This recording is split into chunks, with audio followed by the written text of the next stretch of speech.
Hello everyone, I'm a reporter from CNN's Environmental Consciousness program. This week we are exploring the effects of technology on the environment, particularly the negative ones. Our search took us to Guiyu, China, which is known as the e-waste capital of the world. Loads of e-waste is transported here daily, and thousands of people here work as processors for the waste. It has had awful effects on the environment, such as pollution of the soil, air, water, and the rice crops. These are the things we're going to be talking about today in this episode of the Environmental Consciousness. Today I'm interviewing a young man who has worked in the e-waste processing business for 5 years. How does the e-waste affect the environment in Guiyu? The environment in my town is heavily harmed because of the pollution here. People, like the processors of the e-waste, burn circuit boards and wires to look for precious metals such as copper and steel. However, this causes pollution. Metals like lead, beryllium, and cadmium go into the air, soil, and the water. They go into the river and we cannot even drink from it. We cannot even drink from the local well water. Some people even claim that washing their clothes in the well water turns them yellow. Our village is a rice village, but we cannot even eat the rice that we farm because of the cadmium in it. Does it affect the animals at all?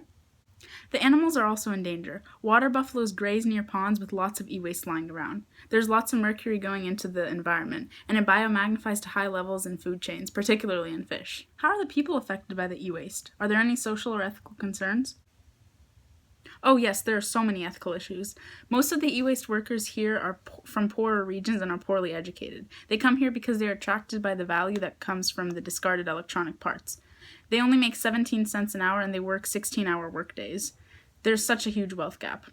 Then there are the health risks. 80% of children here suffer from lead poisoning and have so much high percentages of lead in their blood. There are more miscarriages here than is average. There are ethical issues too, such as there are laws that prevent European nations and the United States from sending their e-waste to China. Yet, this waste is still sent. These laws are ignored and this waste is illegally sent here. There are liability issues too because oftentimes corporations lie and sell the rice that we farm here and lie on the labels and say that they're from other places because no one would want to buy rice from here because it's so polluted. Have there been any measures taken to address the environmental issues? There have been some measures taken to improve the situation. It has honestly definitely improved since 2007, as I have heard from residents that have lived here since then. For example, the government banned burning the electronic devices here and soaking them in sulfuric acid, and it promised supervision and fines for violations. Also, they have changed the way that we process the e-waste here. Instead of the street-side recycling workshops that used to be here that made the headlines, the processing is now taking place in an industrial park in the town's outskirts. I think this makes it a lot safer, but it's still not perfect. The residents are poorer now because of that, but the city is clean. And that concludes today's interview. In the town of Guiyu, China, the e-waste that's illegally transported there causes so many environmental issues, such as the pollution of the groundwater, the air, and the water. It causes health issues, and it even causes legal issues because of the ignorance of the laws that surround the transport of e-waste.